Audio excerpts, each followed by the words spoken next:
জয় বাংলার স্লোগানে কাঁপছে পুরো রাজধানী। হ্যাঁ, আজও রাজধানীর উত্তরখানে জয় বাংলা স্লোগানে মেতে উঠেছিল একটি ঝটিকা মিছিল। সেরকম ভাবে বাংলাদেশের অসংখ্য জায়গায় আজ জয় বাংলা স্লোগানে পুরো দেশ একরকম রমরমাট। এরকম একটি নিষিদ্ধ দল কিভাবে প্রকাশ্যে জয় বাংলা জয় বঙ্গবন্ধু স্লোগান দিতে পারে, সেই প্রশ্ন এখন সাধারণ জনগণের মনে।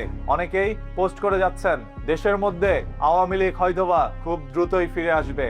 যদি ফিরে নাই আসতো তাহলে কেন আওয়ামী লীগের এই ঝটিকা মিছিলগুলো ঘন ঘন আকারে বের হচ্ছে?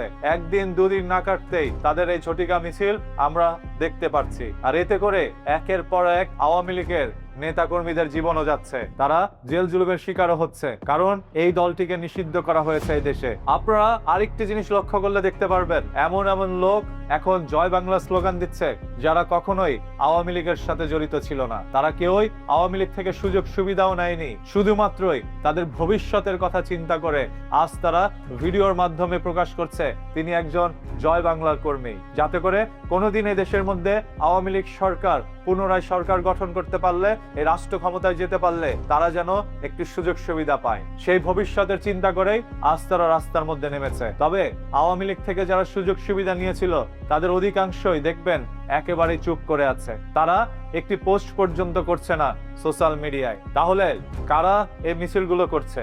কারা শেখ হাসিনা সরকারকে পুনরায় এদেশের মধ্যে ফিরিয়ে আনতে চাচ্ছে?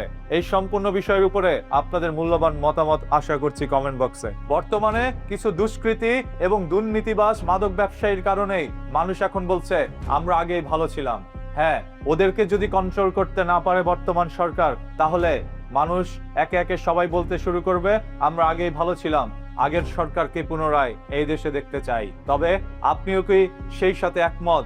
যদি তাই না হয়ে থাকেন তাহলে এই সকল দুষ্কৃতিকারী এবং দুর্নীতিবাজ যারা সন্ত্রাস রাহাজানি করে যাচ্ছে এই সমাজে, যারা মাদকদ্রব্য সেবন বা বিক্রি করে যাচ্ছে, এদের বিরুদ্ধে যথাসম্ভব দ্রুত শক্ত অবস্থান নিন। আমরা আর পুরনো শাসনে যেতে চাই না, নতুন করে কোনো আয়না ঘর দেখতে চাই না, যে আয়না ঘরের মধ্যে মানুষ একবার ঢুকলে সেখান থেকে বেরিয়ে আসা সম্ভব নয়। তাই আপনি যদি আয়না ঘর দেখতে না চান, এক স্বাধীন বাংলাদেশ চান, এক স্বাধীন সার্বভৌমত্বের মধ্যে বসবাস করতে চান, তাহলে অবশ্যই সবার শক্ত অবস্থান নিতে হবে এবং সরকারকে করতে হবে এই জন্য সাহায্য। বিরোধিতা করে সময় নষ্ট করার কোনো অবকাশ নেই। আসুন সবাই একত্রে সরকারকে সহযোগিতা করি এই সকল দুর্নীতিবাজ মাদক সম্রাটদেরকে নির্মূল করার জন্য।